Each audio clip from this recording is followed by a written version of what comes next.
think it's going. The October 25th, 2024 Oregon State Lottery Commission meeting is now in session. It's noted for the record that commissioners are attending this meeting via the web. Commissioner Ramirez is excused, and a quorum of commissioners is present for today's meeting. Today's meeting is being live streamed on the internet, and a link is posted on the Oregon Lottery website. Will the clerk please call the roll? Mute.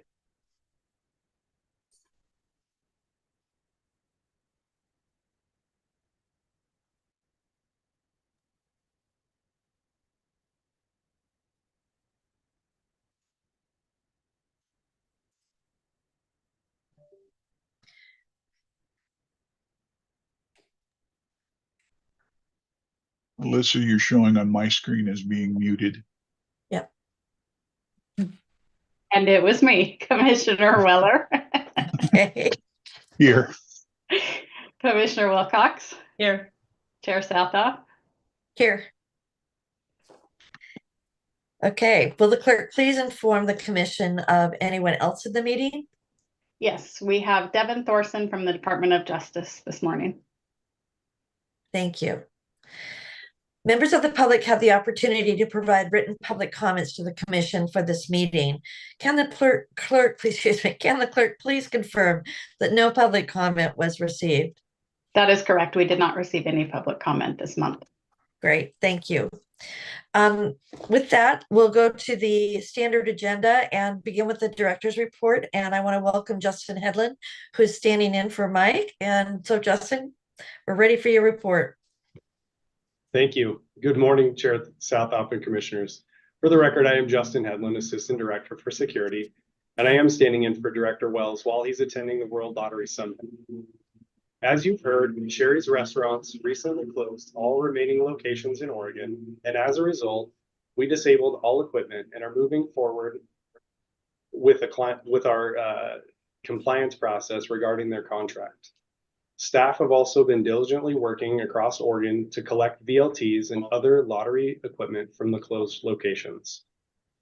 As far as impact to lottery revenue, it's still too early to tell for sure, but we're monitoring the metrics closely, and we can come back to you with a preliminary update of our findings at the next meeting. I can say, however, that based on other recent experiences with temporary VLT outages in certain areas, and a weekend in July where all Sherry's locations were disabled due to a lack of payment to the lottery, we have seen play largely shift to other neighboring retailers. I know the sudden closure of such a large retailer places an unexpected burden and additional logistics work on many of our departments, and I want to thank our teams for all their efforts. Now I'd like to share the results of a recent retail integrity check that was conducted in partnership with the Oregon State Police. An employee at a lottery retailer is facing criminal charges after they were caught stealing a winning lottery ticket as part of the undercover operation. On September 19th, detectives from OSP's Lottery Security Section presented a winning ticket to an employee at the Short Stop in La Grande. The employee scanned the tickets presented and advised there were no winners, but kept the ticket worth $25,000. Following the check, detectives had the winning ticket placed on hold by lottery staff. About a week later, the clerk mailed in the winning ticket, attempting to redeem the $25,000 prize. After interviewing the clerk, OSP lottery detectives issued them a citation in lieu of custody for aggravated theft in the first degree and computer crime. The case has been forwarded to the Marion County District Attorney's Office for prosecution with a recommendation of additional charges for theft by deception and forgery in the first degree. The business has been an Oregon lottery retailer since 2005 and does not have a history of compliance issues. While it is rare to see an individual be dishonest at one of our retailers, we have a responsibility to ensure our games are played with fairness and integrity. Undercover checks like this are done routinely by OSP at Oregon lottery retailers throughout the year, with more than 170 operations being conducted since 2020. Earlier this month, Director Wells joined a few lottery staff and the director of Oregon's Department of Education to surprise and honor Oregon's Teacher of the Year, Brian Butcher Jr. a math teacher at Beaumont Middle School in Portland, was presented the award along with a check for $10,000 at an assembly with students and faculty. As stated in his application, Mr. Butcher strives to instill a sense of pride and acknowledgement to his students to build a foundation for success. In his classroom, there's an expectation and joy that comes from learning every day. Among his duties as Teacher of the Year, he will serve as a spokesperson and representative for all Oregon teachers. He will receive year-long professional development and networking opportunities with other state Teachers of the Year. His school also received $5,000 from the Oregon Lottery as part of the honor. Congratulations to Mr. Butcher. Our sales report this month will be covered in more detailed financial report a little bit later. And now for some winter stories.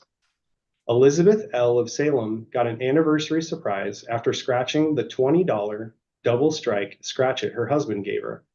The ticket was a $20,000 winner. She plans to use the money to pay off her car, buy a truck for her husband, and save and invest anything left over. She was so excited about the win, she gave our player services staffer a hug on the way out. First-time winner Heather C. of Toledo likes to play our games occasionally and usually selects the crossword scratch-its. When she stopped with her sister at Letterbuck Liquor and Convenience Store in Toledo, she decided to try her luck on a $3 Disco Bingo Scratch-It. It paid off. Her ticket was a $25,000 jackpot winner. Heather is planning to buy a new car with the prize. And a player from Terrebonne placed a $2.69 bet with our DraftKings app, which included an NFL four-leg parlay, choosing the first player to score a touchdown in 4 different games. After hitting all the selections, they collected $25,420.50. And that concludes the director's report for today. Thank you. Thank you very much. Any questions or comments from the commission? I have a couple, and it might have already been stated, so excuse me if I missed it. So with Sherry's, how many current VLTs in the field do we need to pull back? So we're currently making appointments to collect all those VLTs from the field. And my understanding is, I think by today, I think there were only going to be approximately 3 locations that we still had left to pick up equipment from. But we're still making arrangements to get access to those, to pick those up. I think the question was, do you know the number of VLTs? Is that right, Julie? We're trying to kind of get a gauge of how many VLTs are no longer operating. Yeah, I know. I'm happy to have that we have 3 locations left. So I guess there's 2 questions there that I want to make sure we get them all back. Yeah. And then secondly, how many machines are we losing for the Oregon State Lottery? In total, well, they started with 43 locations, and all locations had 6 VLTs. And so I'd have to do the quick math on that to give you a number for sure. But at this point, I think we only have approximately 18, to my knowledge, as far as the schedule that I was given on how many would be left outstanding in the field. But yeah, I don't have the number offhand. 258. Okay. Yeah. Thank you, Commissioner Weller. Thank you, math guy. I have one other question, Justin, regarding the criminal investigation with the employee that took the $25,000 ticket. Did you say that was in La Grande? Yes. Okay. Why is it being, I guess, prosecuted through Marion County? Because that's where the lottery is? Or how does that work out? Yeah, specifically in this case, the ticket came into to the lottery office through the mail. And we have the ability to kind of look at those for venue. The district attorney's office in Marion County has been in consultation with us regarding that. And we're looking to potentially see about having all prosecutions go through Marion County, because that's where our home operation is at. Okay, I was just thinking maybe it'd be a dual prosecution. It may still end up being that. That'll be a decision for the Marion County District Attorney's Office. Okay, thank you. Justin, on that same topic, this is in my memory, of my tenure, the first time I've heard of this happening, or an investigation being done almost as a sting operation. And I noticed you said 170 of these checks since 2020. They're pretty routine. Yeah. I guess, can I take comfort from that this really doesn't happen very often? No, it doesn't happen very often. Yeah. And so, I mean, the comfort for me is that it's not going on out there widespread. So thank you. You're welcome. Anybody else? Questions or comments for Justin? Okay. Hearing none, we'll move to the minutes of the previous commission meeting. Hang on here, sorry. Can I get the minutes of the previous commission meeting have been circulated to the commission in advance of today's meeting? If there are no changes to the minutes, is there a motion to approve? I move that the minutes of the Oregon State Lottery Commission meeting held on September 27th, 2024 be approved as final as presented today. Do I have a second? Second. Will the clerk please call the roll? Commissioner Weller, Aye. Commissioner Wilcox, Aye. Chair Sathoff. Aye. For the record, the motion has passed. Okay, next, let's go to the financial report, and that's Monique Faber.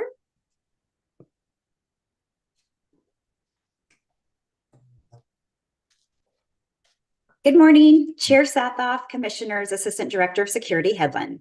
For the record, my name is Monique Faber, Financial Reporting Manager for the Oregon Lottery. I am presenting on behalf of Chrissy Comas, the interim CFO. Today, we will go over the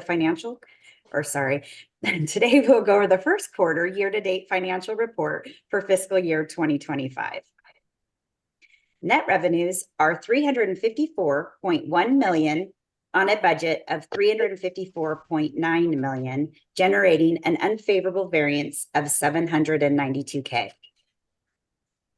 Traditional sales were over expectations as Oregon's Game Megabucks and Mega Millions both had higher jackpot offerings. The Megabucks jackpot began growing in March of 2024 and had reached 9.5 million when it was won on September 28. The Mega Millions jackpot, which began in early June, was won on September 10th at 800 million. Net profit for the quarter is $214.4 million on a plan of $206 million, creating a favorable variance of $8.4 million. First quarter favorable net profit was driven by indirect revenues over expectations and less than anticipated indirect expenses. The favorable $5.2 million variance for indirect revenue is produced by interest earnings and investment market value increases. Interest in the first quarter was $1.5 million over expectations. This is primarily caused by price cash balances not being included in the budget projection. In addition, there was $3.6 million of gain on the market value of securities. Market value changes are not budgeted since they are unrealized and all securities mature at their face value despite market fluctuations during their life. We will now discuss noteworthy direct expenses. Game vendor charges reported a year-to-date $571.7K unfavorable variance.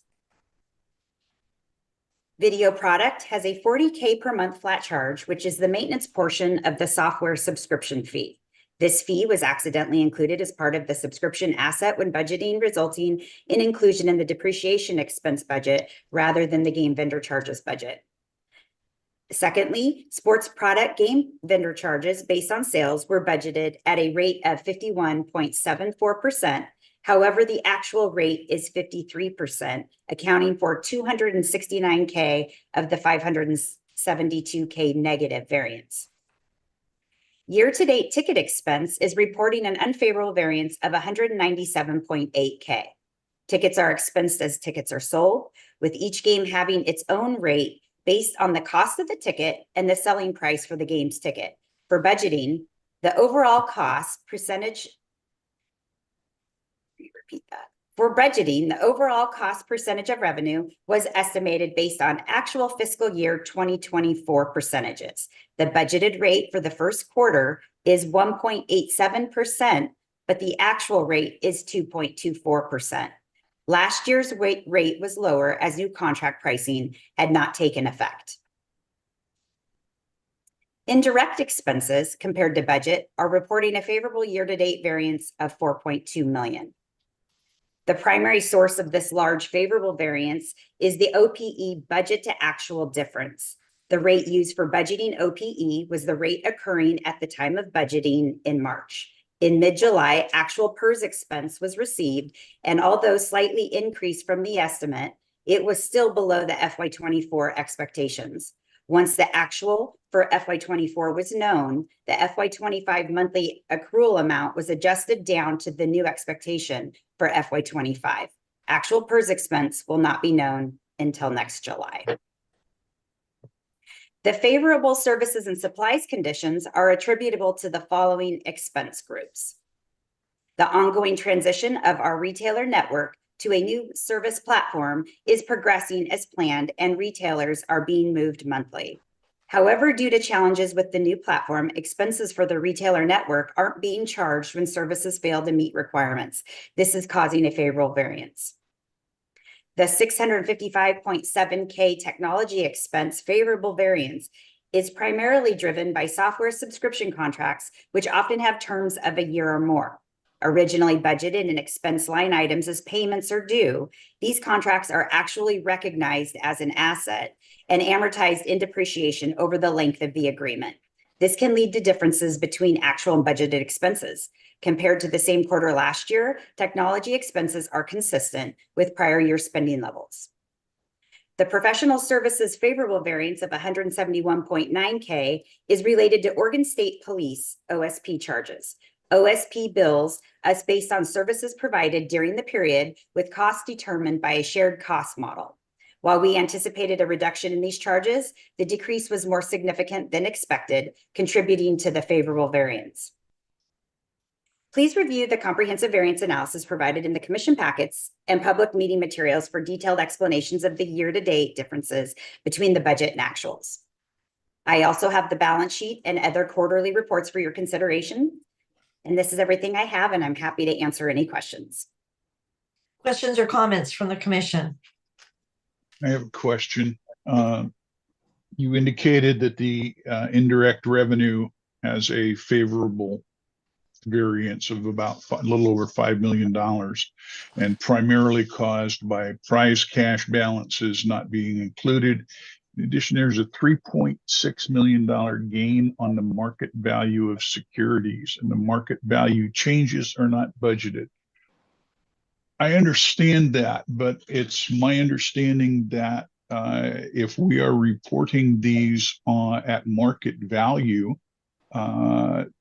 whereas we will never realize more than the face value, are we putting out some invalid information? If we purchase a $10 million bond, and it, due to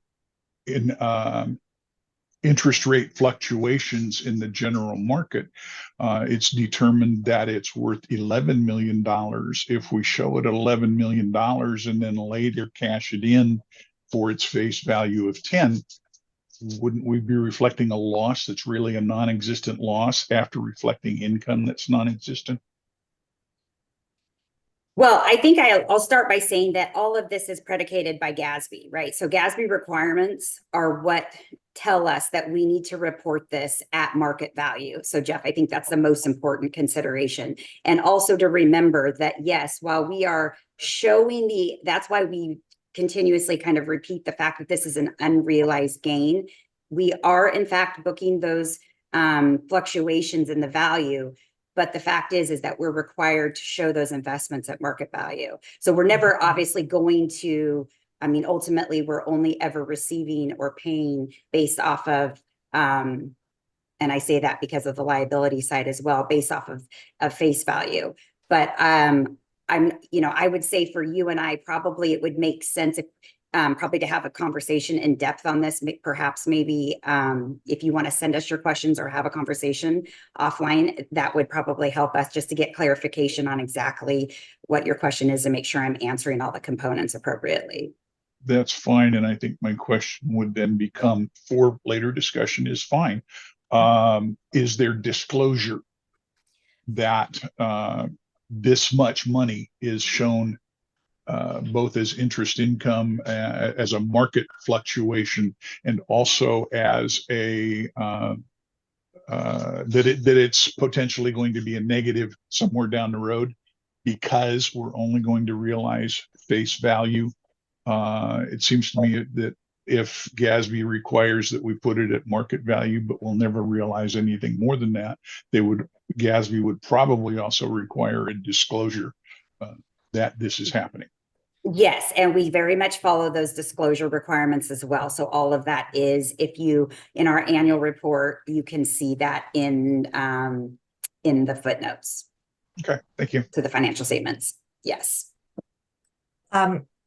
Monique, the way some companies manage that for their boards, I'm not suggesting we need to do it here because I know you guys are complying with GASB, is that they usually do a mark-to-market report at their meetings, and they show people the adjustments as the market fluctuates. You're basically doing a high level of that when you tell us what the indirect expense is favorable or not favorable. But anyway, I just thought I would mention that if Jeff is, wanting some extra information, that might be a possibility, but it takes some work to do that.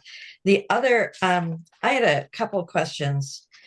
Overall, when I look at the July, August, September year to date, it looks like both market research and then, of course, the services and supplies are kind of consistently coming under budget. Totally understand on the market research, your explanation is really, we thought we would have something done.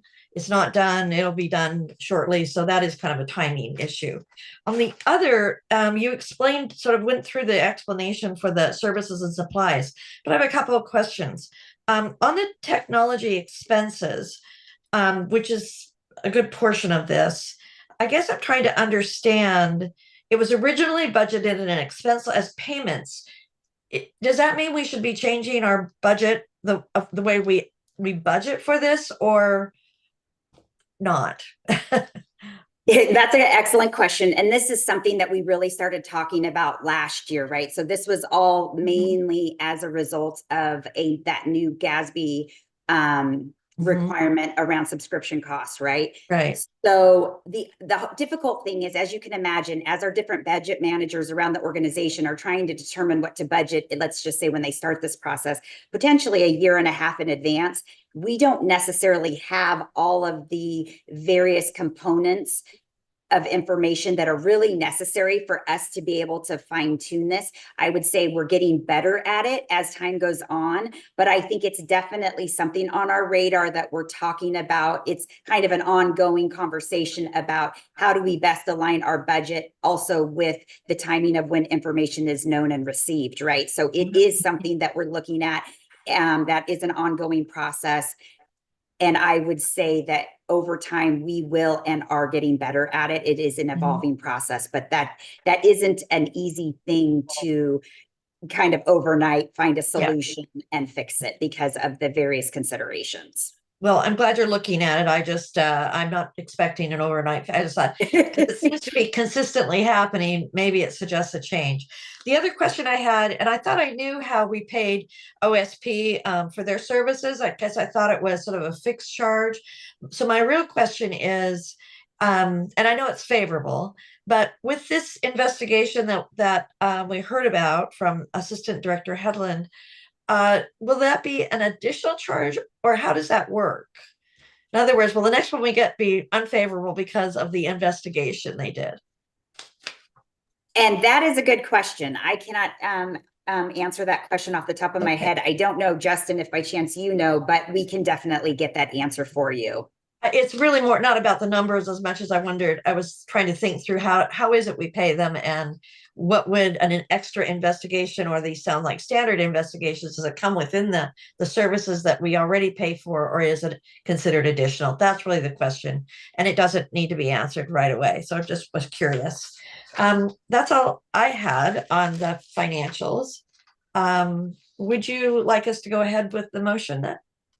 Yes, Can I go please. back in Oh, a little yeah. bit on the state police thing, just to give a little background that may still be the same. I believe probably the state police is a dedicated funding source through the lottery. Mhm. Wouldn't be, I'm guessing it's not coming out of the general fund. And then Yeah. secondly, with that, why were we thinking that that was going to be favorable? Because I'm thinking as we get more retailers on board Yeah. throughout the state, although we're losing the Sherry's a very, very big account, that we're going to need more people in the field doing more background investigations, do more of these things. And I know it's only 171,000, but I'm just kind of looking ahead, how we're going to work with the state police, obviously very important to the organization and policing bad behavior by other people. So just, I mean, there's a lot of questions there, but just being from OSP, those are very interesting to me, or former OSP. Yes, let me look internally and have the budget owner of that specific area kind of provide more information, and then we'll provide that back to you all. Yeah, I think we would have to look a little bit into that to give you more specifics about it. But we do kind of pay for services rendered. We have a contract with them, but it's for the services rendered by them. So if there are changes in staffing levels or things like that, or if there's additional overtime, those types of things would fluctuate that budget to a certain extent.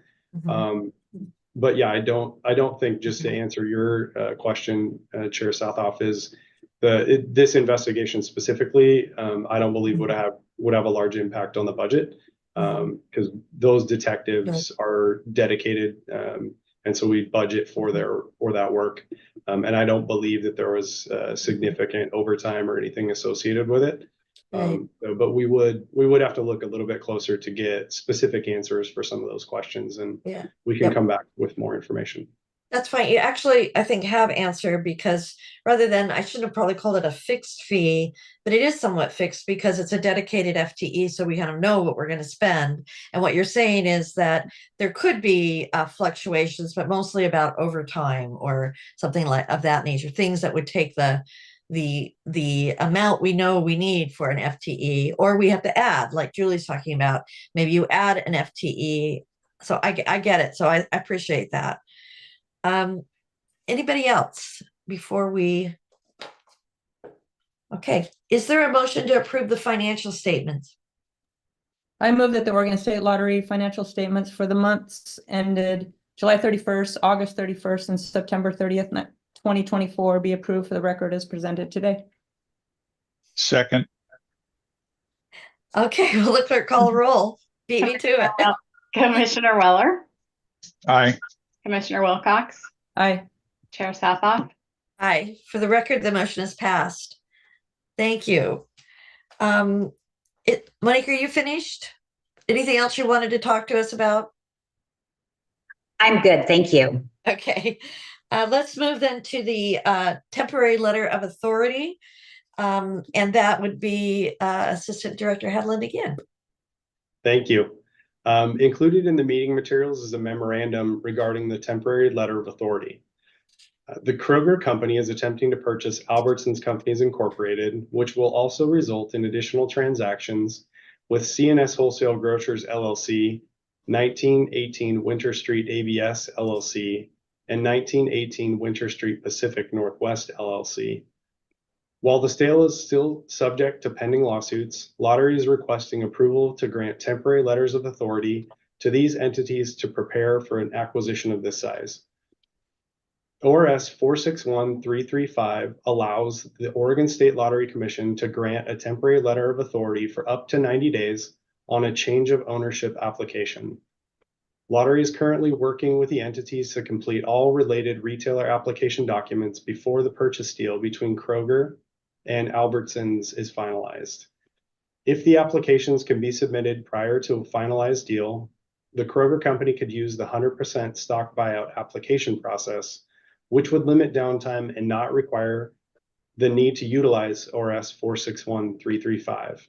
However, if the Kroger Company finalizes the purchase prior to Lottery submitting and approving their applications, the application type will change from 100% stock buyout to a change of ownership application, and a temporary letter of authority could be used to minimize the time lottery products would not be available at these locations. So I have a question about that. I'm a little confused as to why they wouldn't use. First of all, I think the temporary letter is kind of a stopgap in case they don't, but why wouldn't they use the 100% stock buyback as a means of just moving this quickly? I think it has to do with the timing of their transactions. I see. You know, it's they're trying to work within their what's in the Mhm. best interest of their businesses, Mhm. and the transaction for them. And I think once Mhm. they get approval to do that or not, I think they would want to move as quickly as they could to do that. There could be a whole number of reasons why that I'm not privy to. But I just know that those are the two options that we are aware of right now. Mhm. And we're trying to do the best thing we can to ensure that, you know, our customers have access to the products. Okay, I agree. The issue for us is, do we want to issue the letter? It may never get used, but it's there if we need it. I Yeah. assume. Yeah. Yeah, and talking with Director Wells before he left, we discussed that a little bit, and I think it's a situation where we have it if we need it, like you said, but if we Mhm. don't need it, we're not going to use it. Yeah. So Yeah. And the reason I was confused is because it's either a stock deal they're doing or it's not a stock deal. So I'm not sure if that has to do maybe with the federal review that's going on. But anyway, all right. Any other questions or comments on the letter of authority? Yeah, I just have a little question. This is kind of a little background, I guess. I'm familiar with the names of the two of the retailers, but the 1918 Winter Street ABS LLC. Do you know what retailers that they have underneath them or who they are? I just hadn't seen that one before, that name, and I was just curious. yeah, I don't know exactly what retailers would be associated with those locations. That's information we could come back to you guys with.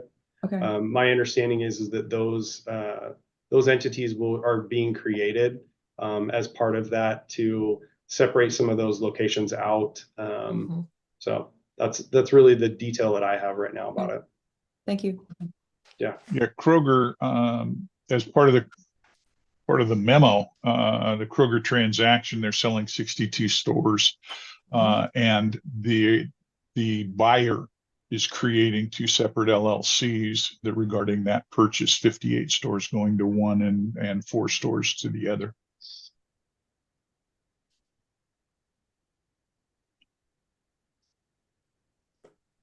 Okay, if there are no more comments or questions, is there a motion to approve the granting of temporary letters of authority to the entities outlined? I move that the Oregon State Lottery Commission approve the granting of temporary letters of authority to CNS Wholesale Grocers LLC, 1918 Winter Street ABS LLC, 1918 Winter Street Pacific Northwest LLC, and the Kroger Company as presented today. Do I have a second? Second. Will the clerk please call the roll? Commissioner Weller, Aye. Commissioner Wilcox, Aye. Chair Sathoff. Aye. For the record, the motion has passed. Okay, let's go to Chris Scarro and rulemaking. Thank you, Chair Sassoff, Commissioners, Assistant Director Headland. Good morning. For the record, my name is Chris Scarro. I'm the Rules and Policy Analyst for Lottery, and this month I have 2 sets of proposed rules to present to the Commission. The first set of rules would authorize Lottery to offer the game called Cash Pop.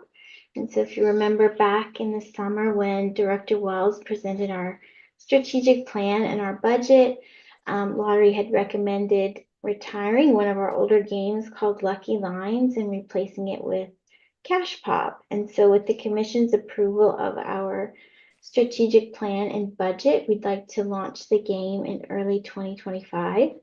And under Oregon law, we do need to have rules in place approved by the Commission that authorize us to offer the game. And so the rules presented today cover all the topics we're required to cover in our game rules, like how the game works, how much it costs to buy a ticket, the value of prizes that lottery offers in the game, how we determine winners, and how to claim your prize. So we'd like to go ahead and start the public rulemaking process on these and solicit public comment and report back to you in December. In the meantime, we have the rules in the meeting materials for those in our audience who are interested. So any questions on that before I move on to the second set of rules? I have one question. I tried to obviously this is not my forte, but I tried to understand what this game would look like or be. I saw the descriptions and in the rules, so thank you. But my real question is, it never occurred to me until I was reading through this one. Are these games things that may be offered in other states and that we see they're effective and doing well, and so we decide let's get rid of an old one of ours and replace, or how did we come up with this? Yeah, that's a good question. So I had, like you, I was sort of curious, how does the game actually look? I can read about it in the rules, but what does it look like? And if you Google, you can see other states show how they have offered the game. I think each jurisdiction can do kind of their own version of Cash Pop, but I do think we looked at the success of this game in other states, and that was part of the reason we were interested in doing a procurement for it. We do have our traditional folks coming later on today, and they can maybe tell you more about what kind of goes into how we choose the games. I think that's kind of interesting, but Yep. That's great. Then we'll hold for that, because it did occur to me. I thought, well, I don't know, how did we decide this versus something else? So I would be interested for the later team. That's the only question I had. Or any other questions or comments? Okay, you have another rule you want to talk about, correct? Yeah, so we have one other set of rules for you today, and these make changes to the prize claim processes that apply when you claim your prize at the lottery. And so remember, our smaller prizes, you can claim those directly from a retailer, but and we're not changing anything about the retailer prize claim process, but these would apply when you come to the lottery, and these are typically your larger prizes that need tax withholding and reporting, debt checks, debt set-offs, and such. And so in the memo in your meeting materials, we outlined 4 categories of changes we're looking at. So requiring ID to claim a prize, imposing new requirements that apply when a single prize is claimed by multiple people, clarifying prize payment methods and authority, and some housekeeping changes to improve the accuracy of the rules. So a lot of these are to align with our current practice, but we know that some will be new for some of our players, like the ID requirement. That's going to be different, especially for folks who like to mail in their claims to lottery. And so we were proposing to push out the effective date into March of next year and take a couple months just to do some outreach to our players on the changes. So that is our plan. We do have the full set of rules in today's meeting materials. The rules are probably quite lengthy, as you probably noticed when you were reading them.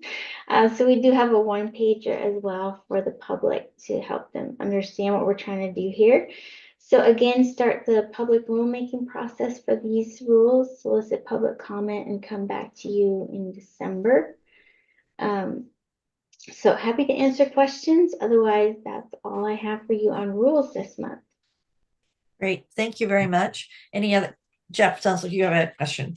Yeah, yes. Your explanation summaries, that's at the summary, I'm going to call it. Draft notice starts out, and the second area in there is improve the multiple claimant prize claim process. And it states in there changes impose several new requirements, such as but not limited to requiring each claimant to take an equal share of the prize. But there are several references further down in the rulemaking and the changes to tenants in common. Those are extremely different titles, if you will. The what did it on page 13? Okay. Okay, yeah, I think I know what you're talking about, like down in the rules when we talk about ownership of the tickets, maybe. Yeah. For example, on page 13 of the explanations, it talks about multiple names, multiple individuals may jointly own, possess, and claim as owners of a winning ticket or share as provided. Multiple individuals hold the ticket or share as tenants in common. And that's very different than a flat out equal. The tenants in common would indicate that all people, they can decide their own issuance of percentages. I actually think the rules say that they take an equal share unless an exception is approved. I agree, Jeff, the rules maybe confuse the two, but there's clearly a way, if they can't take it equally or don't want to take it equally, that you can get approval otherwise. So that's good flag though. I think we do say tenants in common in a couple places in the rules. So I can go back to our DOJ counsel and make sure that we're not using terms improperly and double check that.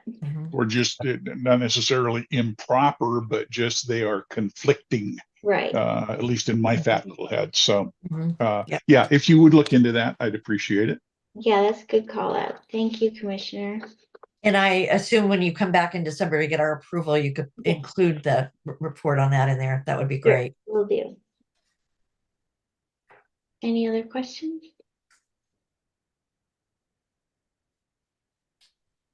Hearing none, thank you very much, Chris. Thank you. And we will move to a whole crew of people to talk about the staff updates.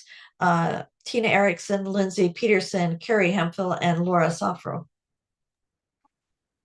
Good morning, Chair Sathop, Commissioners, Assistant Director for Security, Headland. For the record, my name is Tina Erickson, and I am the product manager over our traditional or lottery products. So today I will be running our presentation. So give me a second here to get this into presentation mode, if it's going to let me. All right, are you able to see that okay? Yes. Perfect. So today, the group of us are going to be reporting out on our Q1 performance for our fiscal year. And for lottery products, just really kind of performing in line with what our expectations are when we look at year-over-year sales.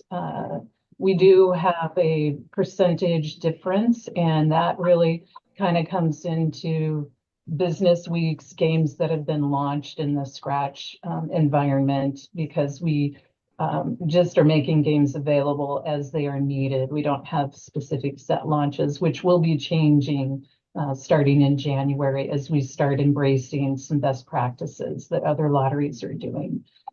One keynote that I'd like to call out is that our average purchase value has increased.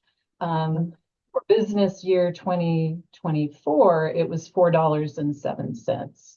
So that increase really kind of relates back to what the 5 top sellers that I have shown. We're seeing the movement of our customers from those lower price points that are moving up into the $10 and $20 price points. And just kind of wanted to share that so that way you have a visual also of what those games look like. And it's kind of a cross representation. Our customers, we've got very dedicated to our crossword games.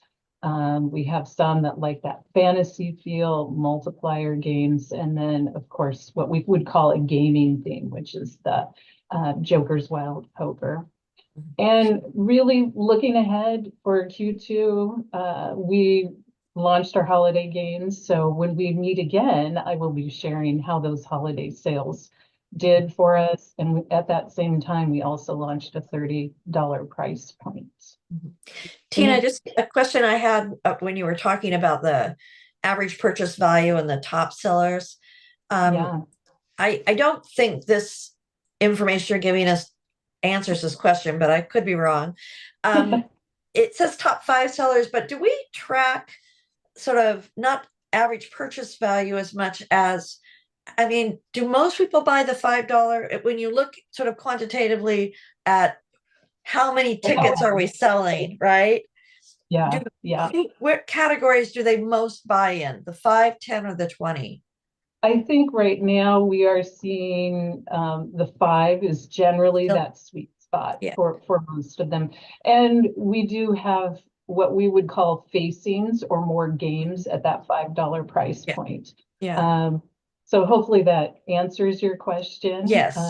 Okay. The average purchase value suggests that too. That's why I was asking it.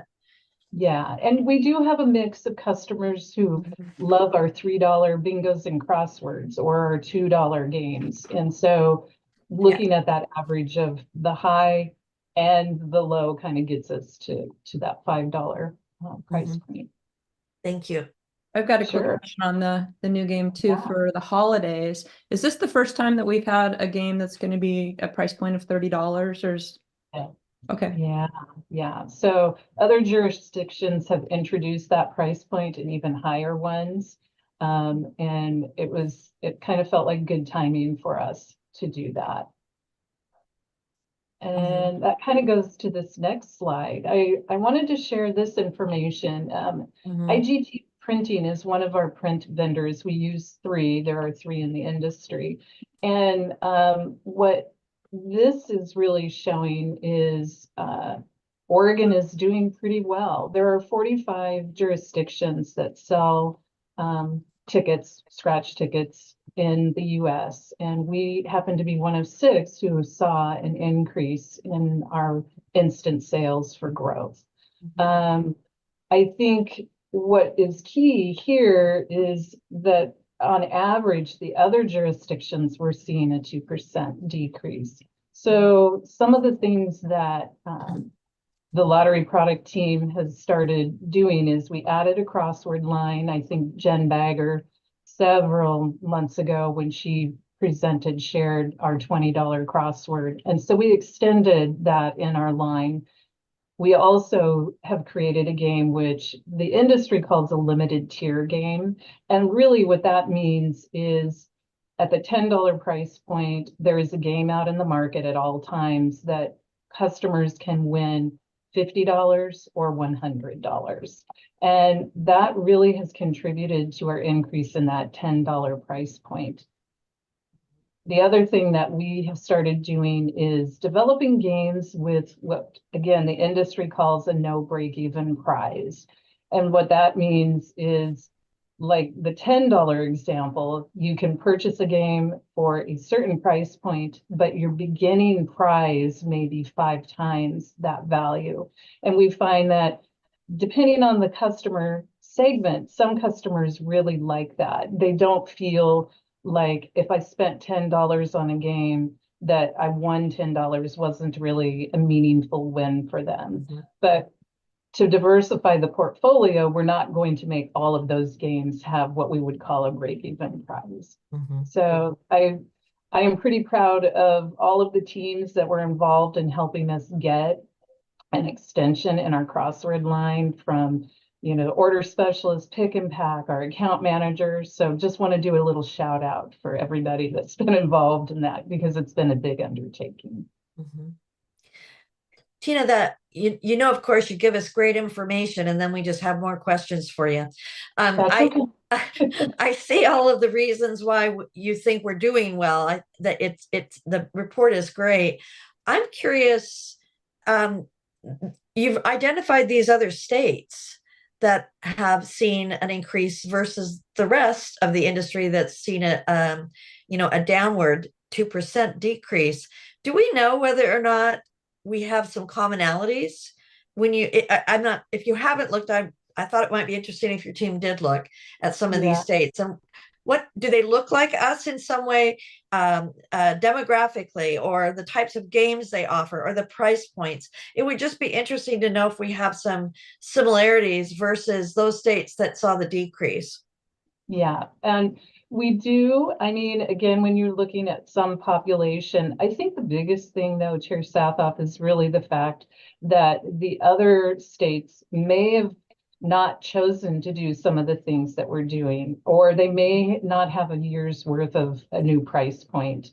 I know a lot of these, especially like Texas as an example, saw a big boost when they introduced their $100 scratch ticket price point.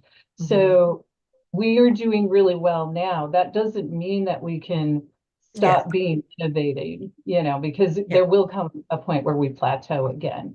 And we do look at the jurisdictions around us that are similar sized, and East Coast versus West Coast is also different. So we look to Washington State and Idaho, Arizona. So we're looking in some of those areas that kind of have a little more commonality with us, if you will. Thank you. Sure. The normal report for our jackpot games and our Keno games, again, we are seeing some percentage differences, and that's really because we are comparing year over year, and there could be really high billion-dollar jackpots that are happening versus this year, which are lower. So that's where you're seeing the differences. I have added a note there just to remind folks that it is, a very volatile. Jackpots are influenced, by whether they're high or they're low, and that's how the sales contribute, against that. And then the final piece is. Could you go back for a minute? Sorry, go back. But I noticed that Keno is down, and I'm trying to remember. I don't have like the backward historical information, but it feels like Keno is sort of trending down overall. And so would that be a game at some point we suggest, well, let's take this one out and put a new one in, like Cash Pop? So for this particular game, when we look at the whole portfolio, Scratch is our number one, and then Keno. Keno average sales are pretty high. Again, this is really focused. I think a lot of customers jump in on that 8th spot rolling jackpot. So it is influenced by that. Okay, thank you. Sure. Any other questions? All right. So moving on to Cash Pop. So some background on this. IGT, who is our system provider, developed this game because they really felt like all of the other games that are in the industry, are a basic jackpot game. You're playing for this big prize. You've got 70 to 75 numbers to pick from, and they really were thinking outside of the box. So since 2019, there currently are over 14 jurisdictions that offer this game in varying ways. Some do drawings 4 times a day. Washington Lottery does a draw once a day. So there is a lot of variance that you can do when you're developing this game. What is so interesting about it is that this is a game that only has 15 numbers, and one number is selected out of those 15.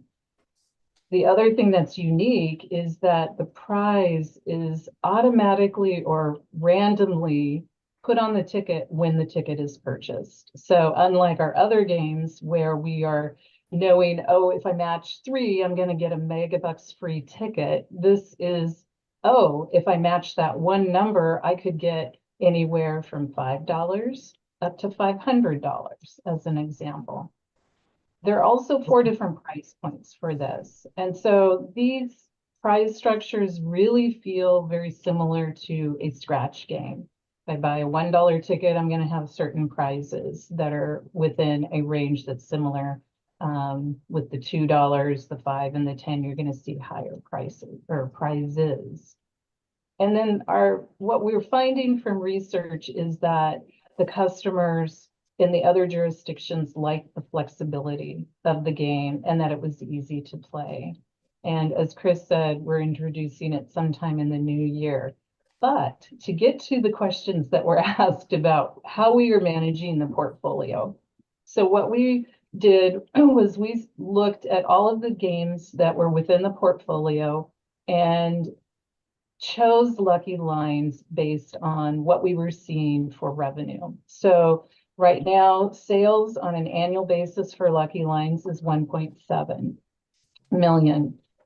What we can achieve with Cash Pop is going to be anywhere between the 13.5 million to 21 million a year in sales. Mhm. And then when we looked at transfers for Lucky Lines, it's about 270,000 a year that gets transferred back to the state. With Cash Pop, we're going to be able to transfer between 1.3 to just under 2, back to the state for the good causes. So it is something, trying to maintain the portfolio with that set number of games and really looking at which ones have kind of run their course. We've had Lucky Lines around for a really long time. So it's an opportunity to infuse the portfolio with something different. Any other questions? So it does interesting. That's kind of what I was looking for. You're doing some kind of financial analysis on the new game versus maybe games that we have and making a decision. Sounds like at least largely or in part based on what we're forecasting that we think we can make on that. And do we get that data in looking at the other jurisdictions that are using the game? Thank you. So when we worked with IGT, they brought back an analysis, and then our internal analytics and insights team looked at that and then overlaid with what our population is and, just what our game portfolio mix is and the potential there. Thank you. Of course. Well, I think if there's no other questions, I'm going to move along to video. Is it questions or comments from any other commissioners on this information on traditional so far?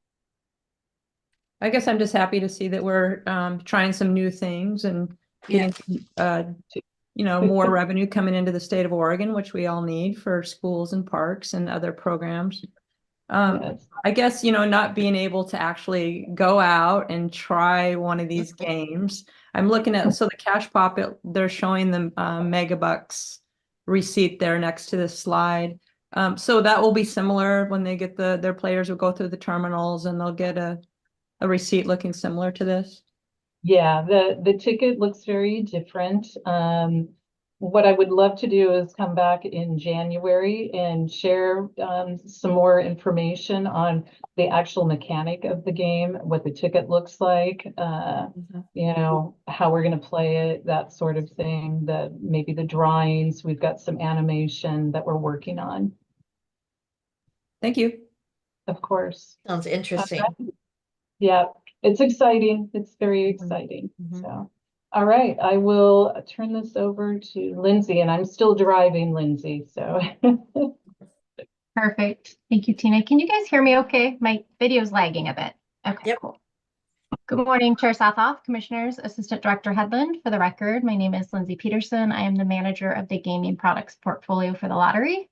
And Sar Richards is out on vacation today, so I am going to share the Q1 update for Video Lottery.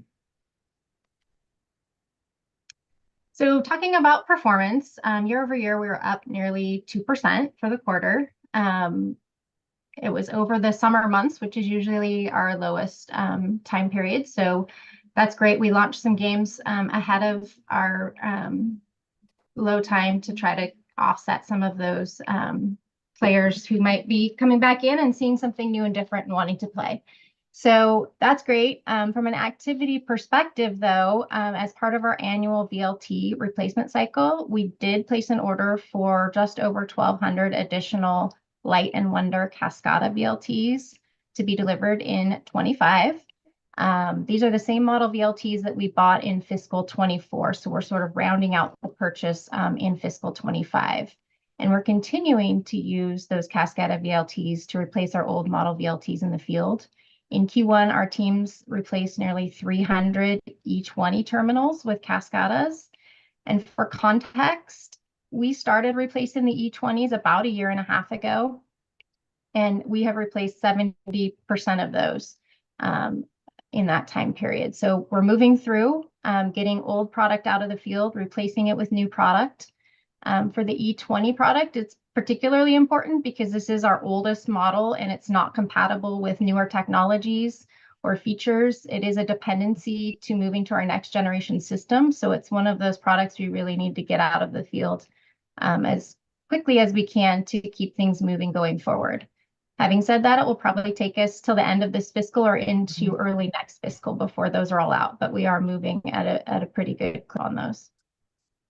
From a content perspective, we wrapped up testing of IGT's Fort Knox bonus game, and they're going to be rolling that out this next quarter.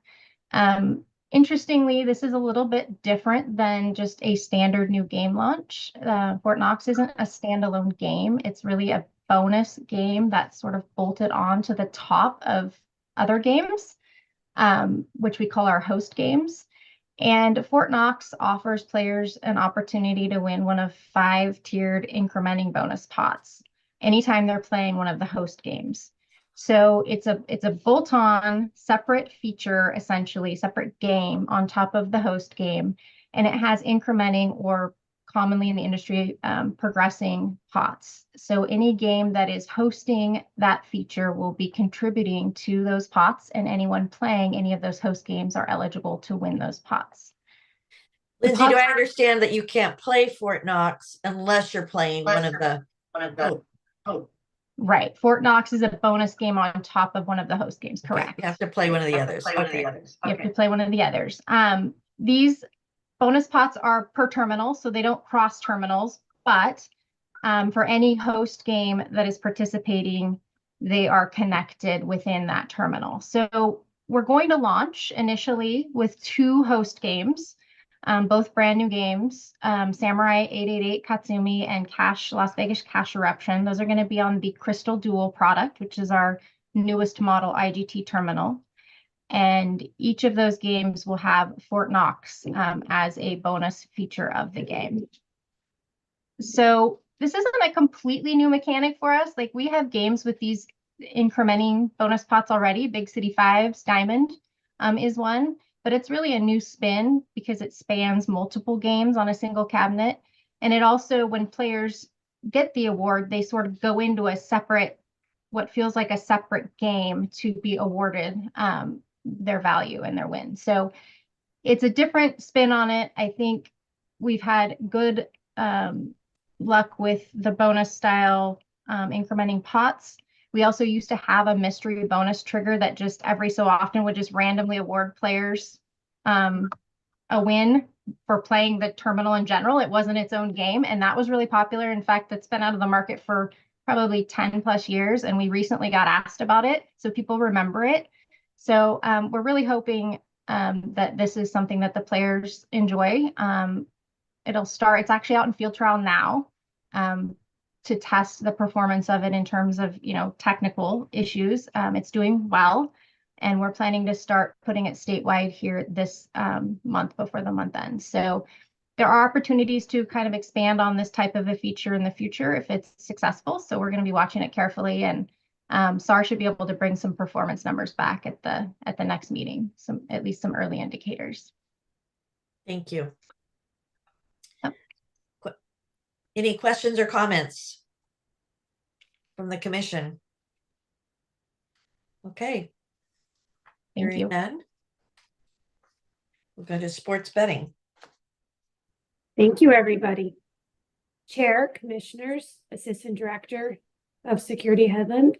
For the record, my name is Carrie Hemphill, Sports Betting Product Manager, and I am here today to give you the sports betting product update for the last quarter. Q1, it's typically our slowest quarter, with baseball being our primary sport, but it still performed very well. We generated over $184 million in dollars wagered and $23.3 million in gross gaming revenue, which was a 7.6 increase over last year.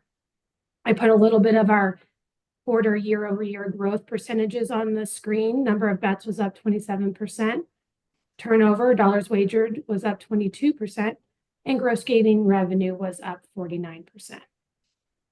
The DraftKings platform has functioned very well. We've had little to no unscheduled downtime in the quarter. They continue with their impressive array of promotions, product offerings, and the betting options for our customers have just pushed player engagement very positively. Baseball was our main driver of business in the quarter, accounted for 33% of total turnover, and contributed about $6.8 million to revenue. As we move to the next quarter, baseball now has concluded the regular season. They start tonight with the World Series.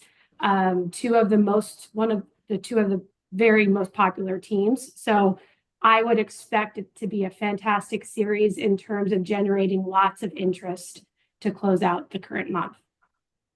Football was our next popular sport by the quarter. We had 4 weeks of football regular season falling in this year. So it gave a really nice boost to our sports numbers with that extra Sunday in the quarter over last year. So we did, number of bets was increased by 59% this year in football wagers, turnover up 41%, and gross gaming revenue was up 97%. But I do want to say that we did have an extra Sunday in there that definitely helped. So it wasn't completely apples to apples, but still very good. Table tennis continues to reign as the number 3 spot, providing impressive turnover. Sorry, Commissioner, did you have a question? I just saw your... Yeah, I flashed there for a second. Thinking about the series tonight, that's a couple of old teams, and that's an old rivalry. That'll be fun for people to see. I was curious about WNBA. Now, you might be getting to that, so I might be jumping ahead. I don't have the numbers in front of me, but we did see definitely a very positive increase. The Caitlin Clark effect, Indiana Fever, definitely positively push those numbers. I can get those to you after this and just send a follow-up to the meeting. No, I think it's kind of anecdotal for the most part. I see that women's sports are getting more and more in the mainstream, which I'm glad to see. And the WNBA just finished up their finals in the last week. So just curious to see how that went with the sports bettors. Yep, with an Oregon Duck in there. Yeah, she was great too. Yeah, so it'll be interesting and very fun to watch the women's sports in the future and how that falls into this whole mix. So just to kind of close that out on the actual sports updates, the Summer Olympics, we also had that fall within the quarter. So as I said, the summer is usually our slowest time of year, but the Summer Olympics helped generate close to $5 million in turnover and about $470,000 in gross gaming revenue. It was a welcome addition to add. Baseball was the primary sport during the Olympics that folks were interested in, followed by soccer and tennis. But it definitely had a number of sports offered, and the opportunity for our customers to really check out their favorite athlete or country, regardless of the sports interest, was a nice addition. You said baseball. I think you meant basketball for the... Basketball. Thank you. I've got baseball on my mind with the World Series, but you are correct. Basketball was the primary. And I want to add in too, I think we mentioned Sabrina Ionescu and WNBA. We had another Oregon Duck in there too, and Sabali. So I want to give her credit as well. We like the local ones. So our registrations were also up. The NFL season and the promotional push from the DraftKings ahead of the NFL season helped push our numbers for registrations. That's the standard what happens each August into September. They were up from about 13,863,000 is what we got in the quarter this year for registrations. We had around 13,000 last year as well, so pretty even, but there was a slight bump to that. And then on your screen here, I just wanted to show a new product feature that we have. So we are excited to announce DraftKings paid pools are now live within the Oregon Sportsbook. So pools is a new wagering option for our sportsbook users that uses existing approved markets that we have. It's just a different way to wager. It adds a little bit more of a social aspect to sports betting. They're fixed price point forms of betting where wagers are placed against other players who have entered the same event. So it creates more of a social aspect. To play, you'll see here on the screen, a player will browse the lobby is what we call it for different pool options that they find interesting. And then once chosen, they can pick from a variety of selections. For example, tonight, the selection could be who's going to win the World Series Game 1. If they get their answers correct, they get a second shot at winning and you move to the next stage. It's kind of like a bracket. And then players can watch on a leaderboard to see how they rank against others. The options to wager within these pools are some are free, and then it goes up to a variety of different entry fees into the wagers. So we're excited to offer this new wagering to our players. There's a fact sheet on the website and the app, and then helpful tutorials as well to help them learn how to play if they find it that interesting. Mhm. And then just looking ahead to Q2, excuse me, we are excited. It's a busy time of year. I think we've got all of it starting now. We've got NFL, we've got NBA, we've got the World Series, and then the NHL as well. So it's going to be a busy time the next couple of months. Carrie, the reports we're getting over the last year on this have shown sort of a steady increase generally. I guess I would say my assessment is that sports betting is meeting or exceeding kind of our expectations, our forecasts, and so on. I tried to go look back at the financial statements just to see. I think it's in there. I just couldn't find it. You mentioned that right now it's contributing 6.8 million to revenue. What I'm really interested in, if not this report, maybe the next report, what is it overall as a percentage of, I realize, VLTs dominate in terms of our revenue, but usually when you start a new product line, you're also suggesting that at some point, the revenue in that product line will be a certain percentage of your overall revenue. Like just, you start a new product line, you say, within 5 years, we hope that this product will be 30% of our revenue, whatever. I'm curious as to how that's progressing. What were we thinking it would be in terms of contributing overall to the lottery? Are we on target there? And what currently is the percentage it's contributing to the overall revenue stream? So if you don't have it, and it might be in the financials, I thought I saw something, but I couldn't find it quickly when I went back to look just now. Yes, I don't have it in front of me, but I will get that back to you. I will say our player base expansion is definitely a reason why the revenue is growing. And that is exceeding forecast in what we originally presented. Back when we had the scoreboard, we had thought that it would reach maturity in about 3 to 4 years. Adding DraftKings to the mix and just their presence alone has really changed that, where we're pushing those numbers out, and we have not seen any time to really hit that ceiling yet or in the near future. So we are ahead in terms of our forecasting with the expansion, which I believe will then fall into answering your question. But I will get back to you on that either next meeting or prior. Thank you. Questions or comments from the commission? Okay, hearing none. Thank you. Oh, I'm sorry, you weren't done. I apologize. No, That's I okay. passed the buck to Laura. Yeah. Okay. Thanks, Carrie. Chair, good morning. Chair Sathoff, Commissioners, Assistant Director Headland. For the record, I'm Laura Safro, Senior Manager for Analytics and Insights at the Lottery.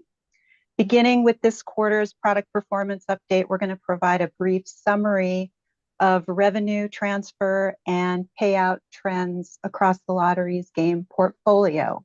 And to answer your question, Chair Sathoff. This is what I was looking at. I kept saying, I know I saw it. Where did I see it? I went back to the financials.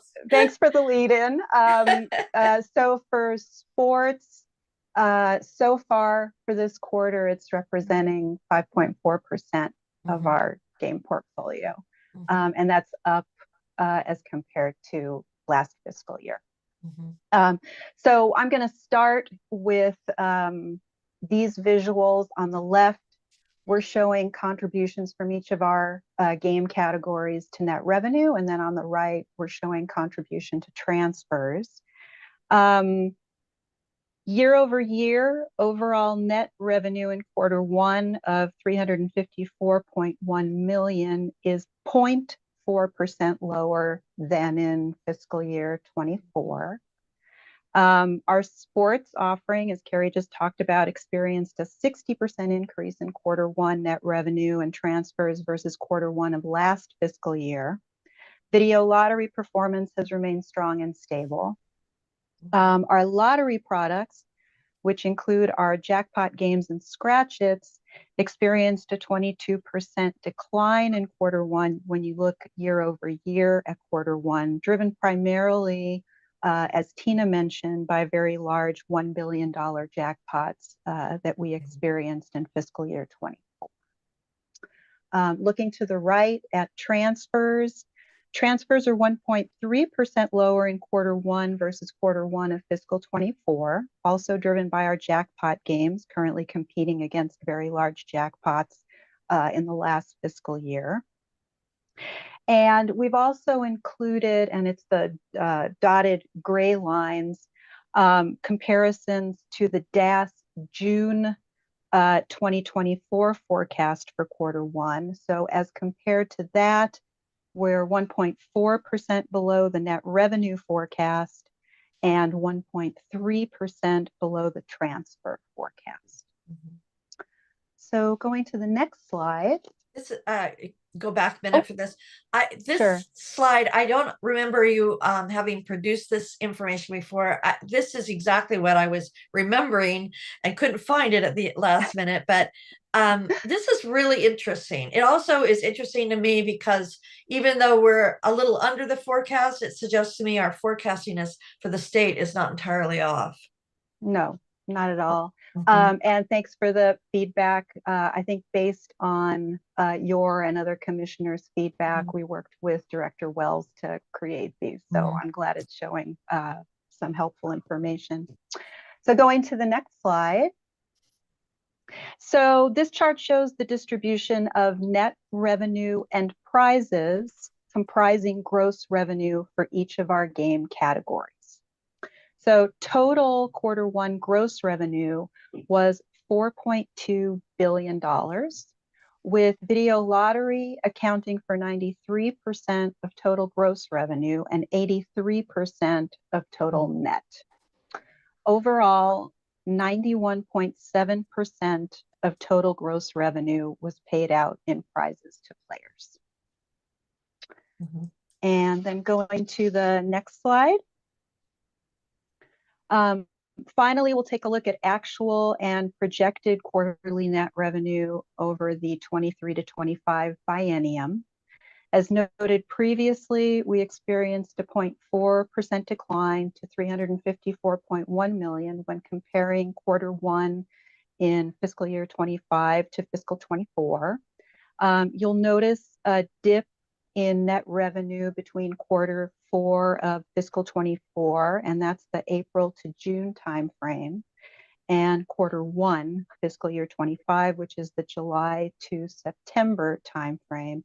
And this reflects a seasonal trend that we see historically, where tax refunds start in early May, and we see video lottery play increase, and then it tends to decrease in the summer months, which we also talked about a little bit earlier. The most recent forecast from DAS, which was released in September, estimates lottery revenue in Q2 to reach $372.6 million. So this concludes this quarter's product performance review. Hope you found these new slides helpful. In future reviews, our data scientists in analytics and insights, Paul Westerman and Noel Coombs, will provide the update on our products' financial trends. Thank you, Laura. Questions or comments from the commission to Laura? Hearing none. I found the new information really helpful, by the way. So, Fantastic. okay. Thank you. That brings us to our last agenda item, and that's just an open, if there's any other business or the commissioners have any other communication they'd like to provide. I just want to jump in there and give kudos to all lottery staff who presented today. And of course, all the employees behind the scenes that make this possible for the organization. I'm continually impressed with who we have on board, and just want to let you all know that. Mhm. Julie, I'm hurt. You beat me to the punch. I was thinking the same thing. Absolutely. No, we're all in agreement then. With that, this concludes today's meeting of the Oregon State Lottery Commission. The next meeting is scheduled on Friday, November 22nd. I want to thank you all for attending the meeting, and we are adjourned. Goodbye, everybody. Thank you. Thanks, Bye. everyone. Bye, thanks.